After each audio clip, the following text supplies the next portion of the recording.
Morning, Dad. Hey, going for a run? Yeah, you should join me like you used to. Not with my old knees and back. Try Xanthicin. It could really help. Plus, it's super safe, Dad, and it's good for your heart and brain. Xanthicin fights aging with astaxanthin, nature's most powerful antioxidant. And with 3 times the absorption and superior purity, it's the brand physicians trust. Find it at getxantho.com and these retailers. Keep doing what you love with Xanthicin.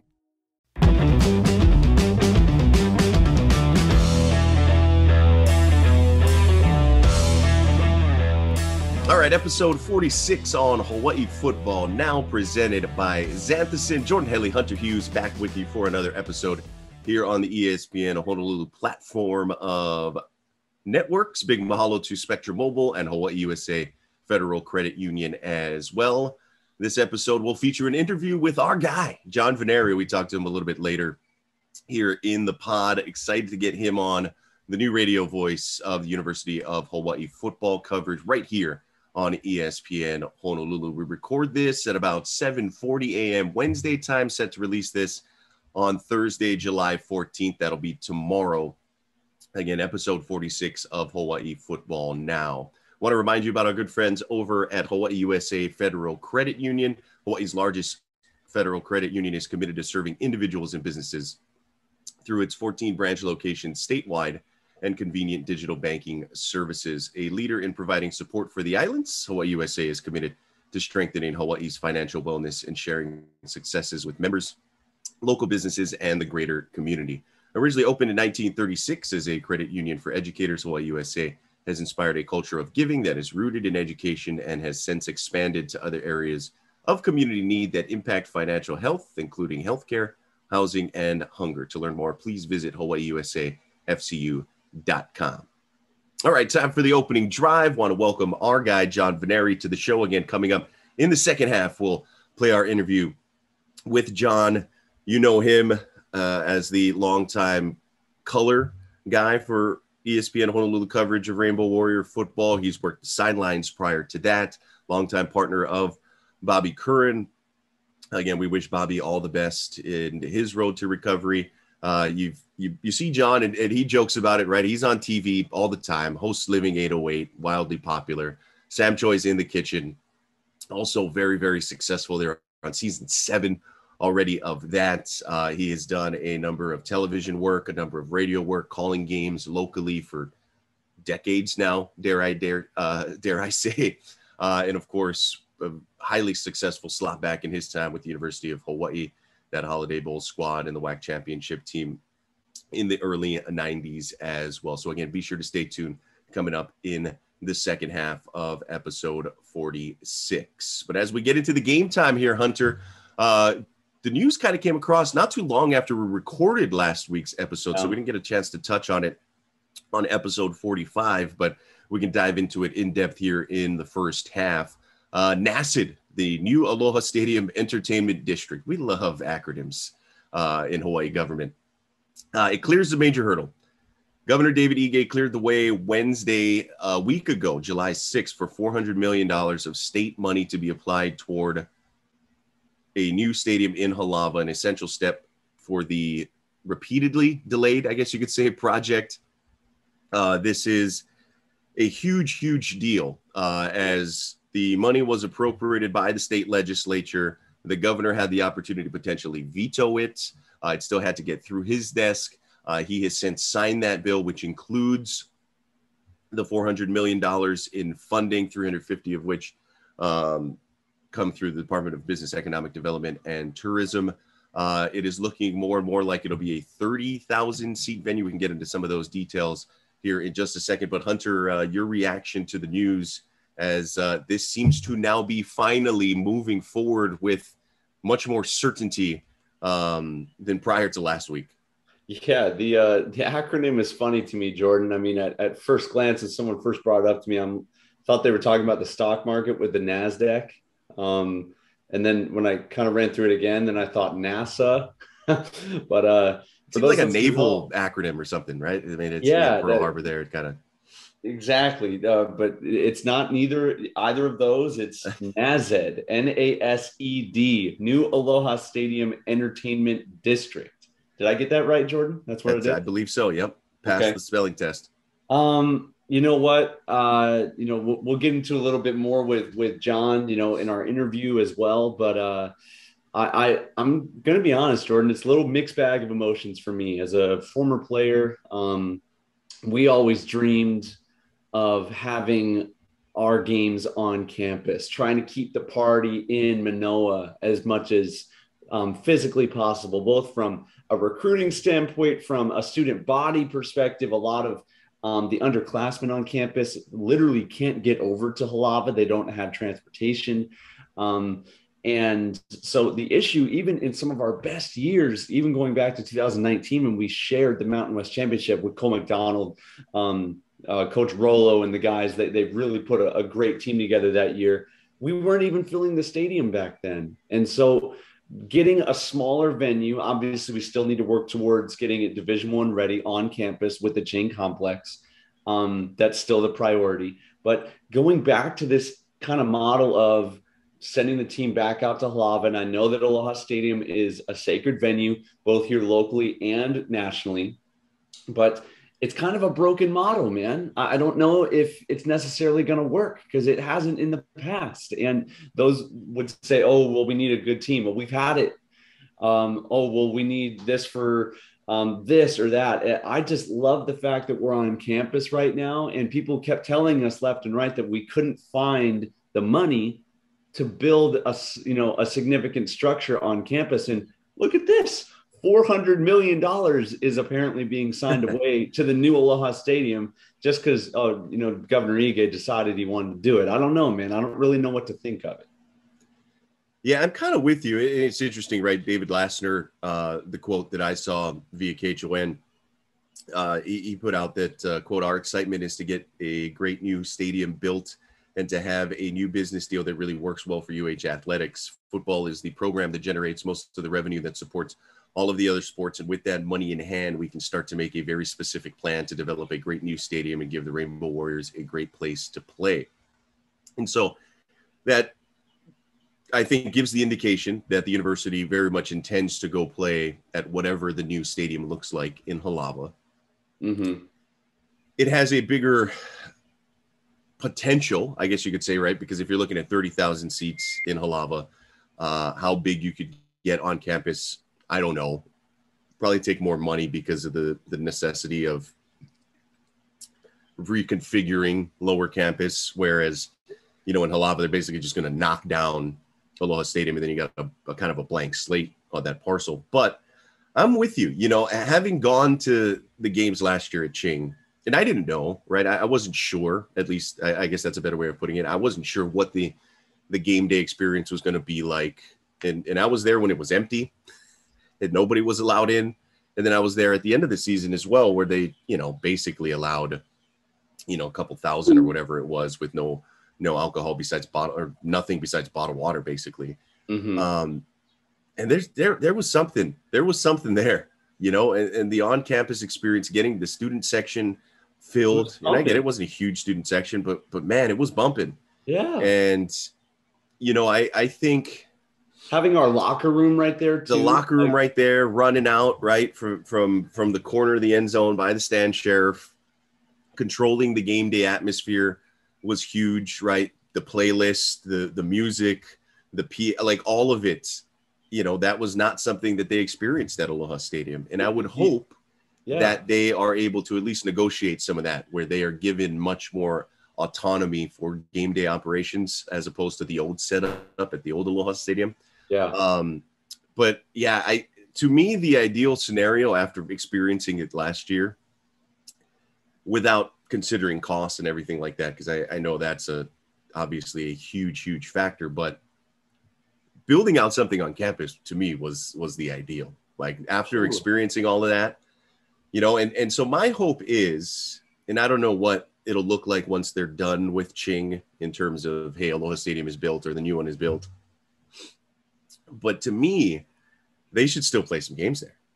Oh, yeah. Right? It's not like they're building the stadium just for UH. We've already talked about the difficulties that come with being a tenant in your own home stadium at the old Aloha Stadium. And so it's built for much more than that, right? Concerts, You hear talk of professional soccer LA teams teams and things like that. Yeah,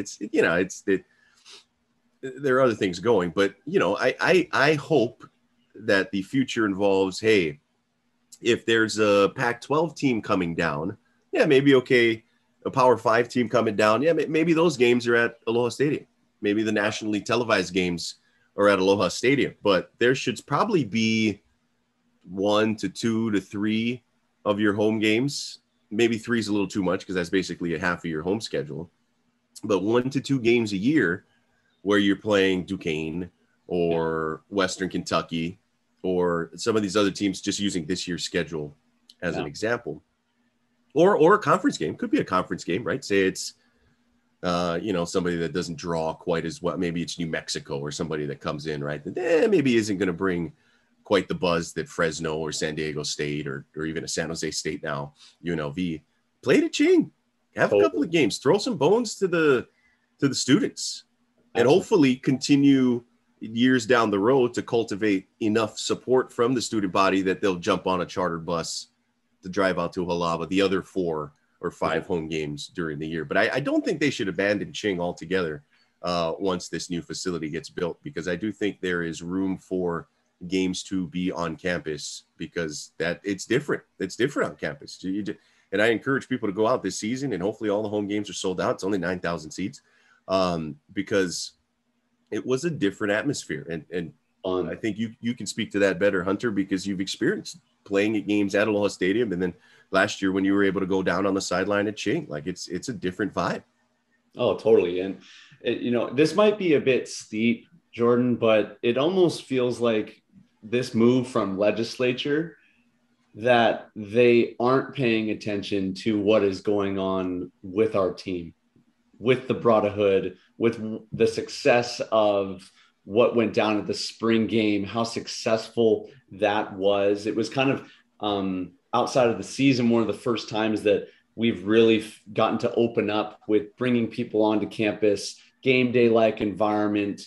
And it was a party down there, and it was successful. If we could replicate that every Saturday for our games, I mean, that's a winning formula right there. And so, again, totally understand this is not just about UH football with the new Aloha Stadium. You mentioned it before. It's for other things. And I'm sure they have pockets they're trying to pad with business owners, with this or that, with putting hotels and businesses over there. That's why it's the entertainment district. It's bigger than just UH athletics, but it almost feels like they're not paying attention to what the people are really asking for. We've had to adapt these last 2 years, both with COVID and with the Aloha Stadium, the old one, not being structurally sound. So it feels to me right now a step in the wrong direction, and kind of just fluff, Jordan, until they actually get underway and break some ground on this project. Because you and I both know how long it takes to actually build anything out here in Hawaii. So it will also be interesting to see if they can get it done by that due date. That will be a huge success in my mind. Right. And so the timeline gets pushed back, right? State Senator Glenn Wakai, who's been the biggest champion of a new Aloha Stadium and the entertainment district, basically said, the demolition and construction now is slated for mid to late 2023. They still have those 3 finalists that will basically bid off for the contract.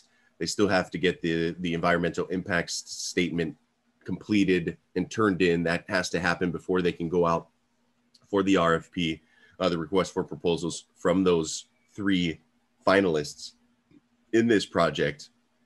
Glenn Wakai telling Brian McInnes of Spectrum News, the construction I mentioned, mid to late 2023. So maybe by the end of next year, and putting the opening of the new facility in late 2025, which I would imagine eliminates the 2025 football season. And probably we're looking more at the 2026 football season. So that's still 3 years or 3 seasons worth of football that will be played at Ching. And then maybe in year 4, they'll be able to go and play games in Halava. Spectrum News also reporting Kurt Otaguro, the state comptroller, citing different issues, supply chain issues, rising costs, altered stadium plans, reduction on wish list items. The initial plans had called for about 35,000 seats, right? Which was obviously a reduction from the 50,000 seats at the old Aloha Stadium. But the plans now are at 30,000 seats or fewer even. So I'm curious to see exactly how big this facility is going to be, and how much they're actually downsizing. It's still supposed to be, quote, functional, state-of-the-art, high-tech, with other, possible users in the mix still, besides just the University of Hawaii. So it's going to be a little bit smaller. As you point out, there's all kinds of other things going on there, but it seems like best case scenario, opening late 2025, first full season, not until 2026. So it's still a little ways off. There are most, I would say, probably on the roster right now won't play in this new facility. It's something that obviously is going to get brought up in recruiting, but again, that's the best case scenario as far as I can tell. And I don't think you are alone, Hunter, amongst fans that maybe have a little cynicism as to that actually getting done on time. Yeah. I mean, I've spoken with countless former teammates of mine, and I was just talking with Solomon Mautautia a couple days ago, and he was asking me, like, what can we do? Do we go down and picket? Do we do this? Do we do that? I mean, the feeling is strong that moving it away from campus again is a bad move. But who knows? You know what? Let's completely jump over to the positivity train right now, Jordan. And it could be awesome, if they somehow find a way, like what you were saying earlier, to make a game day environment attractive for students, attractive for tourists to come down and experience what UH has to offer. They give back to, the greater community of Halava, and are pouring into what makes Aloha Stadium in that, section of the island special. Who knows? We might be seeing a new era for UH athletics, man. We have lacked in the past a kind of tradition or pageantry of game day environments. We've kind of changed it from coaching staff to coaching staff. I mean, when Norm Chow was here, that was one cool thing that he did, was the band walk. We walked through the band, we walked through the faithful right outside of Aloha Stadium as the players walked into Aloha Stadium. And then, Rolo had us in kind of like subvert. We just went through the back with the buses and didn't really see anybody. So it would be kind of nice to have some sort of a game day like experience, like college game day, that goes from campus to campus. So who knows? But man, what they created, I can't help but say it, Jordan, what they created this last spring at the spring game down at Ching was pretty special. Yeah, and I hope there's still the door is open to continuing that, even if the new stadium is built. We'll see how it goes. I got to imagine we're going to be talking about this a number of different times. The first time construction is delayed, or the first time something gets sped up, on the other side of the token, perhaps, as we go through it. All right, that'll do it for us in the first half. Excited to get you our conversation with John Veneri coming up in the second half. But Hunter, I know you got some words to share about our good friends over at Xanthicin. Absolutely, Jordan. I mean, you may have heard about it. It's this amazing supplement called astaxanthin. Doctors and pharmacists recommend it from everything from joint and muscle function to cholesterol health and cognitive function, and even anti-aging. But did you know that only one brand delivers 3 times more astaxanthin to your body, making it a better buy than the competition? Introducing Xanthicin, available at getxantho.com, Newtown Square Pharmacy, Down to Earth Kaka'ako, GNC stores, and Pharmacare Hawaii. Learn more at getxantho.com. Second half and our interview with John Veneri coming up after this. This is Hawaii Football Now from ESPN Honolulu. All right, here we are with the radio voice of the Rainbow Warrior football program, Mr. John Veneri, good friend of ours. Worked with him a number of times in the past. And first of all, John, congratulations sincerely on the job. We know we know your relationship with Bobby, and it's not necessarily the most ideal of situations. And we continue to wish Bobby the best, but it is one heck of an opportunity for you. One I know you do not take lightly. So before we get going with anything, we do want to give you a sincere aloha and congratulations. And I know it's doubly exciting as you're going to get to work with Mark, your brother, here on this. No, yeah, this is great. Thank you so much. And Jordan, don't think that I won't be taking you to lunch to get some pointers from you on the play-by-play gig.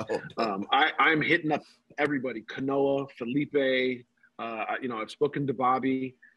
I've been watching a lot of TV, and I'm still trying to figure out exactly what my role as the play-by-play guy or how it'll be for me.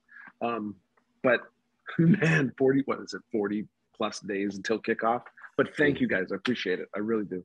No, absolutely. And thanks for joining us on the pod. And I think that's awesome. You know, it's a new experience, right, for you, kind of on the other side of the broadcast partnership. And you've had some experience doing it on radio, on television, doing some of the high school stuff as well. Mm-hmm. What most excites you about this opportunity? Well, I think you said it, working with my brother. I've gotten to work with so many great broadcasters on the as a color guy. Jordan, and you're one of them. I think you're an amazing play-by-play announcer. I started things off way back when in high school with Bobby, in fact, doing, on 760 way back when. I shouldn't probably say that, but I'm gonna, because that's where it all started.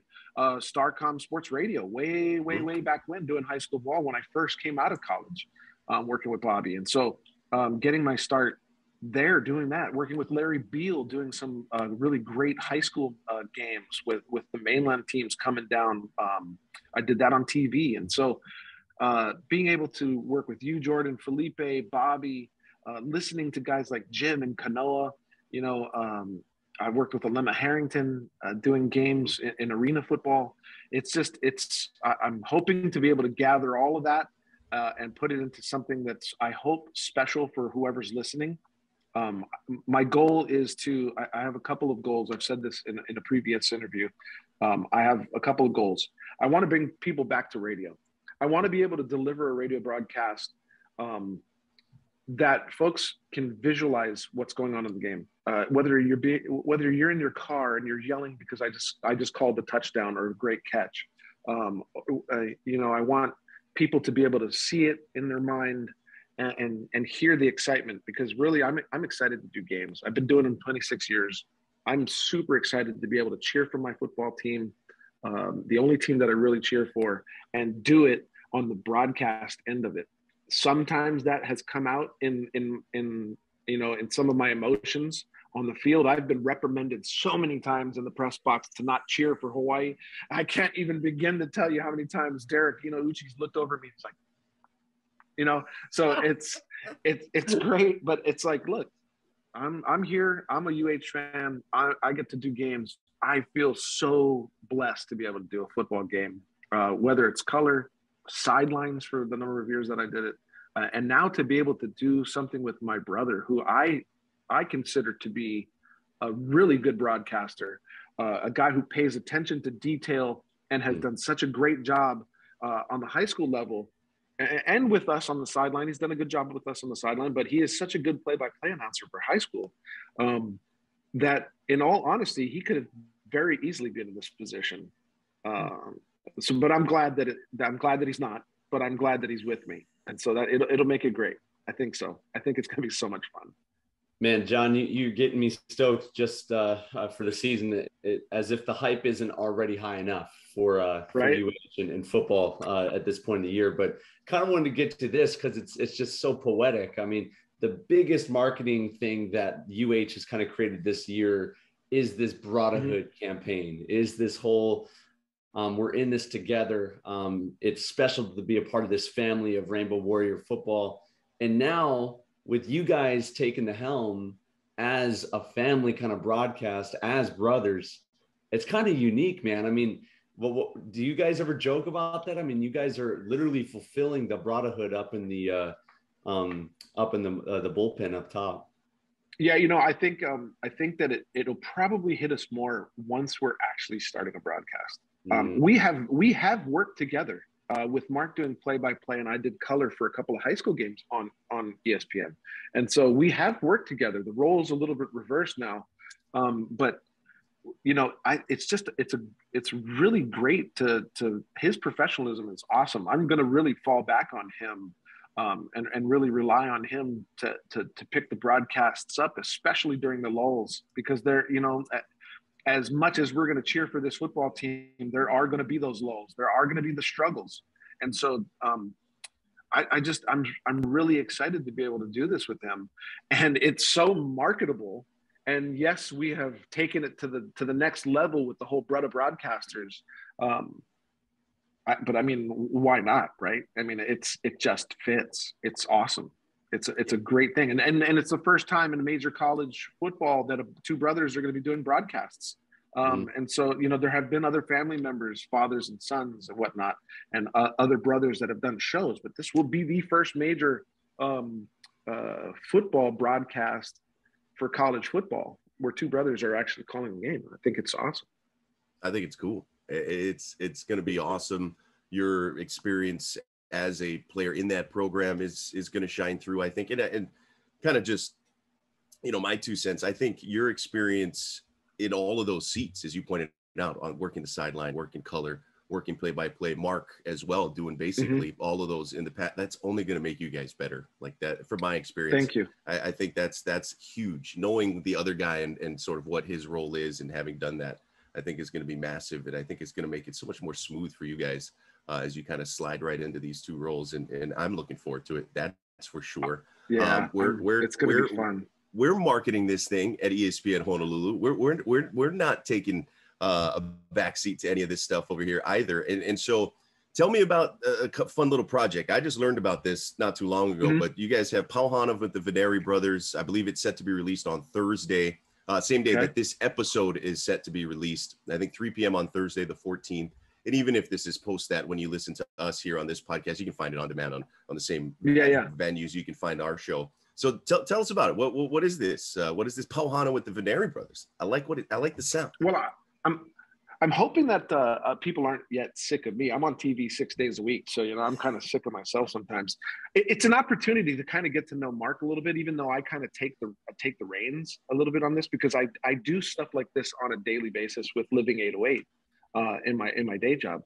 But it is an opportunity to be able to sit down, have a conversation with local business owners over some good food. And this first episode is at DB Grill out in Kapolei. And so it's an opportunity for me and my brother to sit down together for one, on another medium, even though it's still going over radio. It is video. It is going to be posted on ESPN Honolulu's website and YouTube channels, and also marketing on the social media. But it's an opportunity for us to just kind of get to know some people, places that have good food, because that goes really hand in hand with good football or good sports in general. And this is an opportunity for us to go to a couple of different places. I believe we're going to try to do it at least 3 times this summer and see how it goes. Just kind of give it a whirl. So it's Pauhana with the Veneri Brothers. I would like for Mark to take more of the reins. And I think as he gets more comfortable in front of the camera, as he is not as comfortable as I am. And of course, right when we're talking about that, the weed whacker wants to go off, but it's okay. But Mark is he's funny, and you guys know him. He's a funny guy. He's a little off. He's kind of like me. And so it's an opportunity for us to kind of get together and folks to meet him and see us interact together as brothers. Oh, that's John, great. Both you and Mark are big dudes. Who can put away more food? Right now, probably him still. Nice. I'd say it's him. I have cut my portions down because I eat for a living. I can't be huge on TV. Plus, he eats and then he turns that into muscle because he's constantly lifting weights. So, Mark's a hammer. Uh-huh. I said Mark's a hammer. He can put it away. He is definitely a hammer. Mark can lift some weights, man. He's got my dad's strength for sure. But he's just, he's such a good guy, and he really is funny. It's funny. Okay, so here's part of the whole brother thing. He's smart, book smart, but common sense wise, I got to help him out a little bit. This is great. This is what we came for. But he is he's such a funny dude. And Hunter, you've had many conversations with Mark, but I think it's just it's one of those things where he lost you guys there for a second, but he lifts weights. He takes care of his kids. He's a good football coach. He's a great broadcaster, and he's just all around fun to be around, which is what I'm looking forward to in the booth. Because I think I'd like to say that I provided some humor during broadcasts. Mm-hmm. When things were tough a little bit for me and Bobby on the road, whether it's on the road or at home, run into a situation. I think Mark can do that. I think he can provide enough color to make the broadcasts fun. And so that's kind of what I'm also thinking too, is during this whole play-by-play thing, I have to figure out how I am going to be as a play-by-play announcer, because I really don't know. And so I want to continue to be the way I am, whether that's, to have fun or, during a broadcast, be able to continue to, and speaking of which, I want to be able to surprise you guys for a second. We're talking about, and the reason why I've been kind of stuttering here is because I was waiting for somebody to get on my phone here.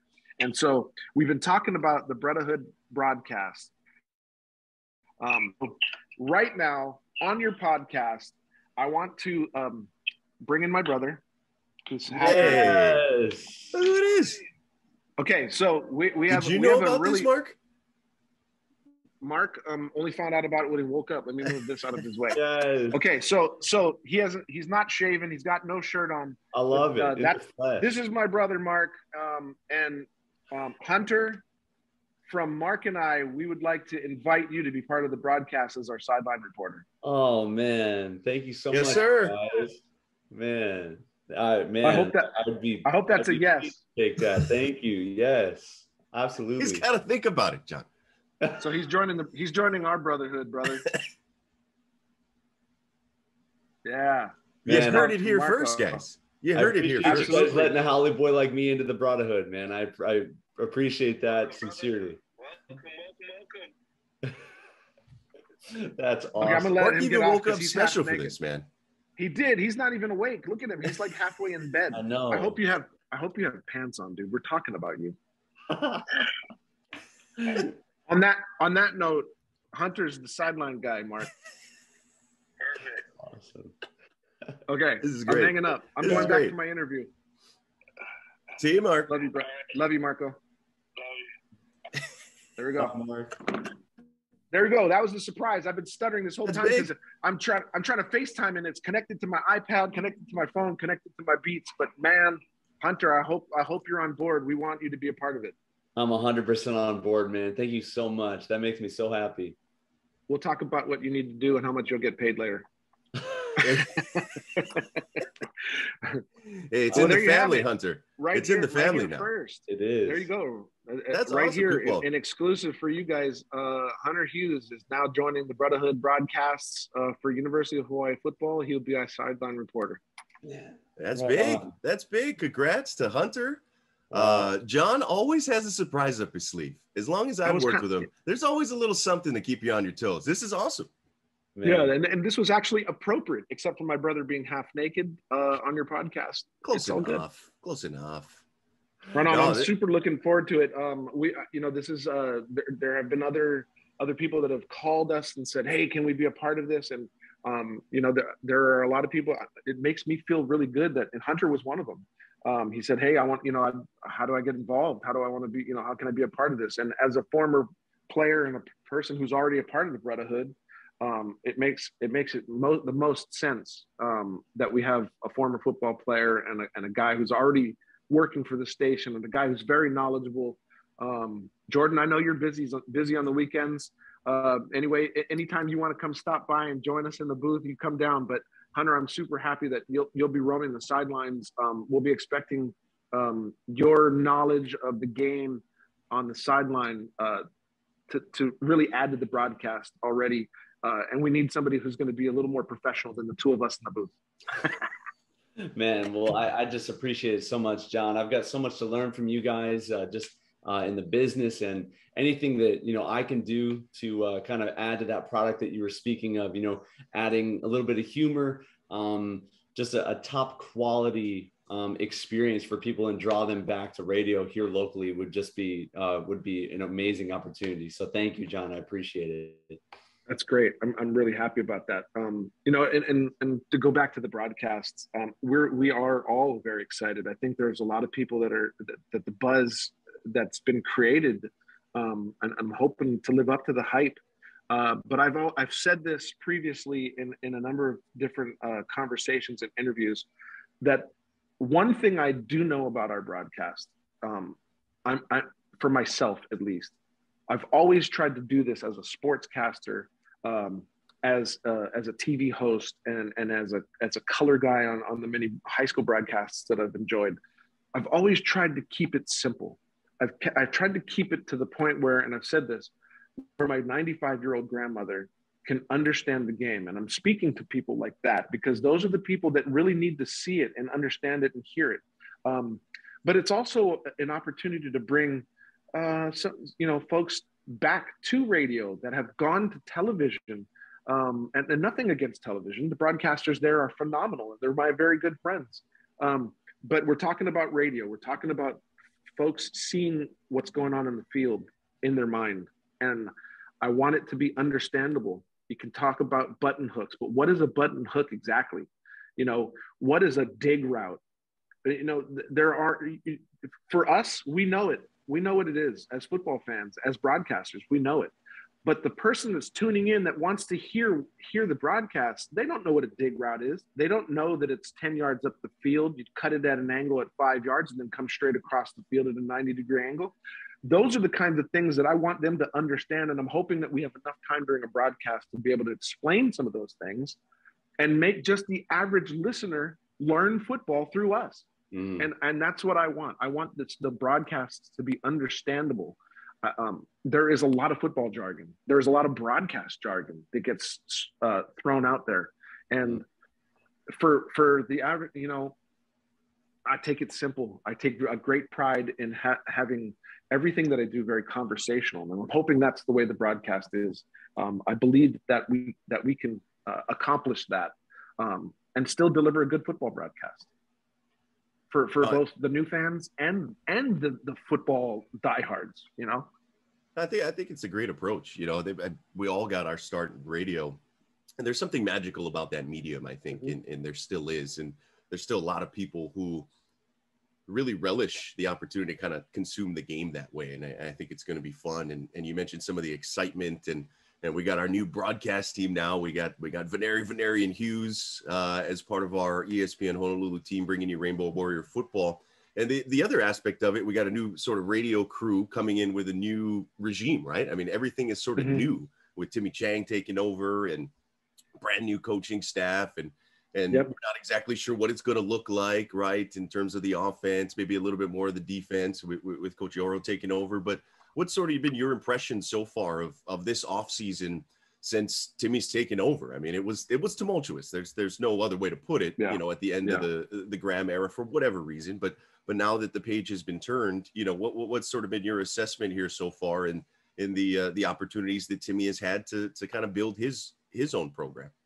Well, you know, I could talk hours about this. I think one of the best things that they did was they took that brotherhood, that whole hashtag brotherhood, and they're really living it. And I think what they did first was they were living it already.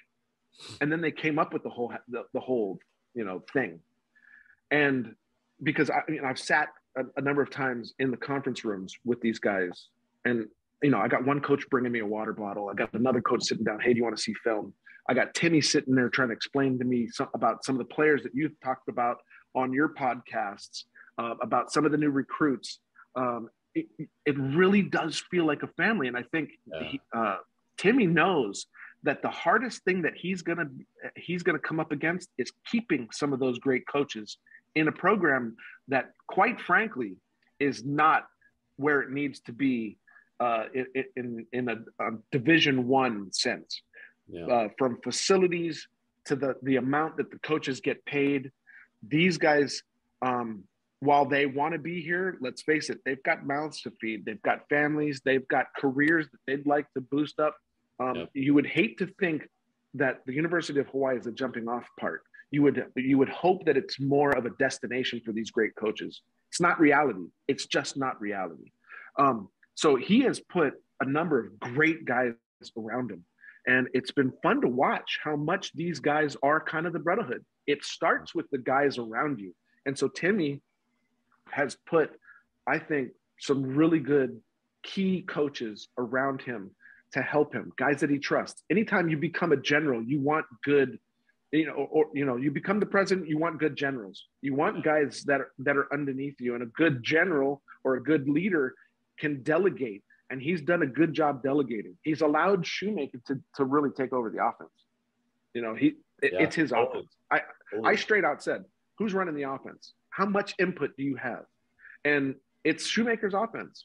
And Timmy has allowed it.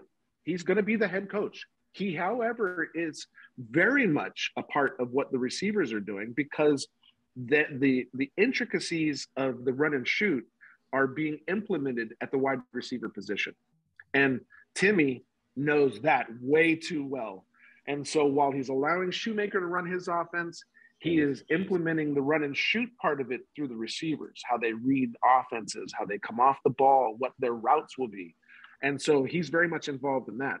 So while the head coach sometimes in the June Jones era was the offensive coordinator, this head coach is the wide receivers coach. He's also helping the wide receiver coaches. But, it starts also with, like I said, the guys around you. You put names like Sapolu, Ursua, Chang, Brown, Yoro. I could name them all, but those names are so resounding in our community for the last decade, or even more than a decade, 2 decades. And even though they've gone away, you know John Ursua, now you know his brother. You know Jesse Sapolu, now you know his son. You've known Timmy Chang. You've known Chris Brown.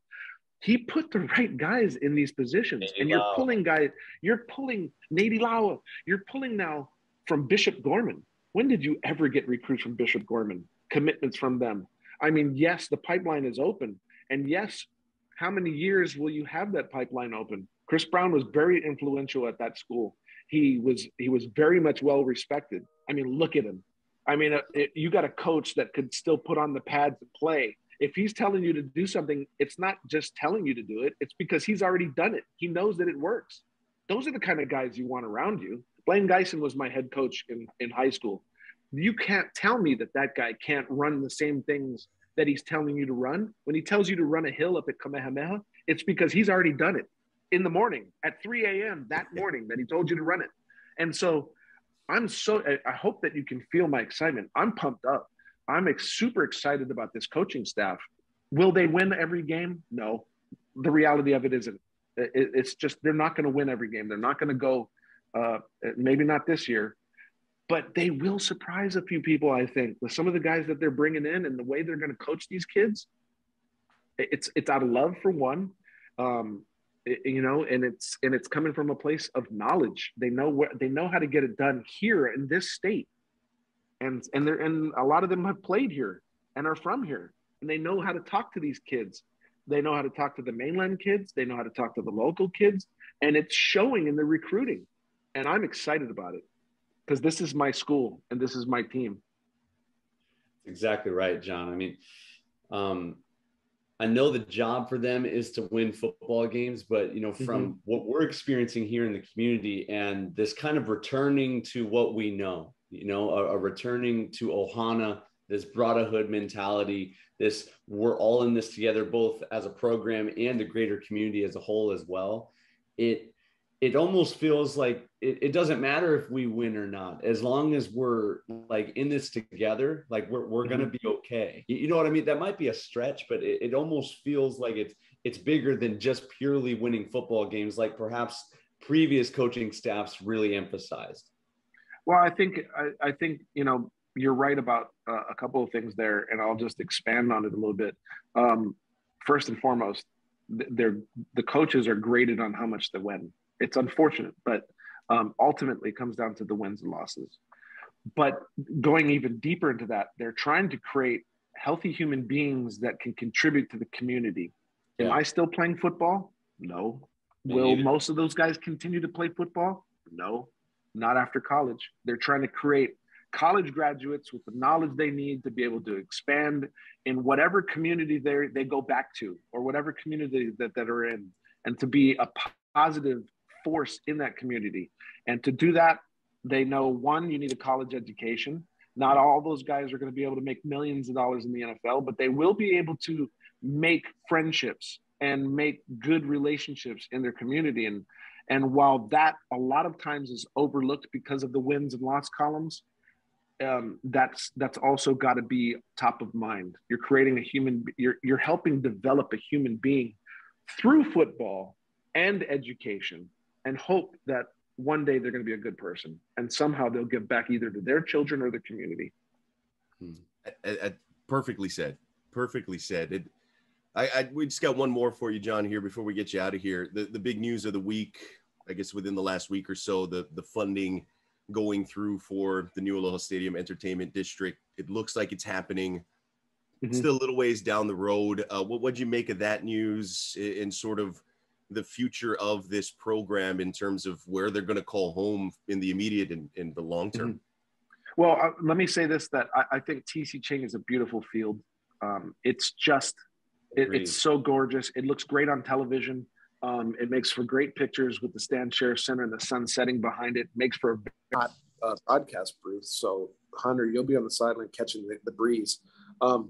But it's the good thing about it is it allows the university now to not have to worry about what they'll say to kids, what they'll say to the conference. The conference had an empty promise that the stadium will eventually be rebuilt. We can't tell you exactly when or how or what it'll look like. Well, now all that is off the table. Now we know what it'll look like. Now we know when the projected build date is and when they can start playing games, and what they can tell the kids. They're not going to lie about anything. They don't have to worry about what they'll tell the kids. But what they can say is, hey, by the time you're a sophomore or a junior, you're going to have an amazing new facility to play in, to showcase. And to me, that will help with recruiting. In the meantime, they have to make do with what they got. 9,000 seats is not they need to, first of all, we need to fill it. For fans out there that are listening to this, fill the stands, get those tickets, support this team. And eventually we'll get back to the whiteouts and the toilet paper being thrown out onto Aloha Stadium, whatever we're going to call it, if it is in fact going to be called the new Aloha Stadium. But it's exciting. It is an exciting time. It still makes for a little bit of a difficulty recruiting because you don't have the huge stadium, but it is nice. It is a nice stadium. And so with that also, you can also tell your conference, hey, thanks for the leeway. Thanks for being patient with us. Now we have a date and now we have the funds. And so it's all moving forward now, and that's great. Yeah, it's big. Certainty is a good thing, or at least a little bit more of it as we move forward for this program, for that project as well. Hey, John, we appreciate it, man. We know it's early, but you're an early riser. You can catch him on just about everything, as he pointed out. Just turn on your TV, put the KHON. You can find him. My family, big Sunday viewers of Sam Choi's In the Kitchen. Thank you. Box Choi is a great addition. It is brilliant. Who came up with that? Did you come up with that? No, that is a Sam thing because of his time on Chopped. So it was because of his time on Chopped that we implemented box Troy, and makes sense. It's been fun because he really has no idea what's in the fridge or in that box. Oh, okay. What's your favorite Rosalani ice cream flavor? Ooh, the cherry truffle is pretty good. Kona mud pie. See, I haven't had that yet. I'm hoping that our sponsors will go ahead and throw that my way. So like soon. That we need to make sure that happens. The Kona mud pie that's my favorite too. It's top notch. It's top notch. I don't even love truffle, but the vanilla cherry truffle is they know what they're doing over there. They know what they're doing. But yeah. We could talk about food. We could talk about football for hours. Yep. We'll get John back on. We'll go get Mark on at some point. Hunter completes the trifecta, as you heard earlier in our conversation. And thank you. Guys. Yeah, thank you again. No, it's pretty cool. And hopefully, and you heard it here first. That's right here first. That's right. Breaking news. We're gonna have to put a little sounder on it as well. But no, seriously, John, thank you again. We'll talk story with you soon. Congratulations on all the positive news coming your way, and we'll see you soon, man. Thank you. Feeling blessed. Appreciate your friendship and your support, you guys. Thank you. Absolutely. This is Hawaii Football Now from ESPN Honolulu.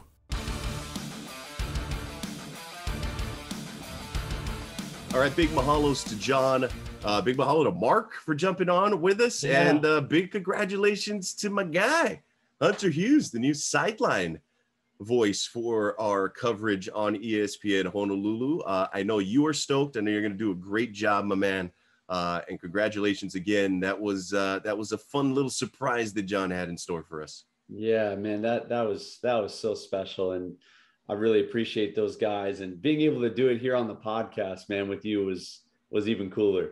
I've got a lot to learn. I'm hoping that just like John, my emotions being down on the sideline with the boys doesn't get too spiked where I'm unable to keep it contained on the broadcast, because I'm just like him. I get excited down there, but it's going to be a lot of fun, man. I'm looking forward to it. No, I think it's going to be terrific. And your insight, your knowledge, and your familiarity with the program, and a lot of the guys still playing, I think is going to be incredibly valuable. I'm looking forward to it. I'm looking forward to seeing you down there and listening in as well when I get the opportunity. So congratulations, my man. This is pretty cool stuff, and big things coming, no doubt about it. All right, quick little overtime. Just wanted to highlight some of the off-season work being put in by a lot of the high school recruits across the state. Just a couple of weekends ago here on Maui, up at Kinkekalike High School in Pukalani. Huge single-day combine and camp put on by a guy I actually played with in high school, former Idaho linebacker, and Jojo, former NFL and CFL linebacker Jojo Dixon. Incredible effort to get the coaches that he got down there. Was put on by the UC Report. 24/7 Sports was there. ESPN was down there. Brandon Huffman, Tom Luganbill, like the who's who of the recruiting scene. And absolutely massive. A lot of standouts. You had St. Louis quarterback Kahi Graham, Kamehameha Maui wide receiver Frank Abreu, KJ Hallams, Iopane Lalaulu, the offensive lineman from, Punahou and Farrington, respectively, were outstanding. You had all kinds of guys, basically the who's who of recruiting for any of the Hawaii underclassmen that are coming back in the fall. Really cool stuff. Shout out to Jojo in the work that he did. On another note, I know you had been putting on some clinics. You came over to Maui County. You were here on the Valley Isle. You were over on Molokai. You've been doing the tour as well. So, but it's just pretty cool to see, some of the former players like yourself, like Jojo, giving back a little bit, as well as these new up and comers, man, showing a little bit of their talent. Yeah, it's funny if you can have 247 Sports show up to a big time camp like that. It's almost like having a Madden evaluator there, where you can kind of talk to them to try to get your rating, bumped or something like that. And obviously, it's a more extensive process than them saying you get 3 stars and you get 1 star. But it is kind of fun from a recruiting perspective, because those things do matter. And from a player's perspective of, hey, that guy's the star giver, well, maybe hey, go be nice to him. You never know what could happen. It's kind of fun from a player's perspective. Yeah, without a doubt. And how were your travels throughout the state here as you've been doing some clinics too, right? Yeah, no, it was awesome. Being over on your island, Jordan, I've only been on Maui a handful of times. Beautiful over there. Great football over there, man. And getting to kind of see where past teammates of mine, obviously Maui High, Baldwin, your alma mater, getting to see these places in person now just gives me a little bit more appreciation outside of just Oahu. And we kind of talked about it a couple of days ago, Jordan, just Hawaii's not just one island. So when you get out and you get to see these different communities and people and talk football, it really makes this place home and special. And even more so going over to Molokai, friends of mine who haven't been to the island are like, hey, what was it like? I was like, well, picture Waimanalo, but the whole island. It's kind of just like that, and nothing but so much love and aloha from Coach Kehala and his staff over there. The players were so teachable and humble and kind. Sometimes the kids can be kind of punks over here, Jordan. I'm not gonna lie, over here on Oahu. And so I was a punk in high school. And so for those kids to just be so kind and hospitable and loving and teachable, it made my job to go in there and kind of teach them some run and shoot concepts and RPO things that much more fun and entertaining. So I can't wait for the next time I'm over there, man. It's going to be cool. That's awesome. Yeah, Molokai is a special place, no doubt about that. Hunter, again, congratulations to you. Big mahalos to John Veneri for jumping on the podcast here this week. We are getting closer and closer to episode 50. We're going to have to figure out something to celebrate there. It has been a fun ride so far. Big thanks to our guy, Jaron, behind the controls as well. This has been episode 46 on Hawaii Football Now, presented by Xanthison. Big mahalo to all the listeners out there. We appreciate you. We'll get back into the fan questions and comments next week as well. Be sure to drop us a line, and big mahalo to our other sponsors, Spectrum Mobile and Hawaii USA Federal Credit Union as well. We'll see you next week, everybody. Aloha. You've been listening to Hawaii Football Now with Jordan Helly and Hunter Hughes, all from ESPN Honolulu.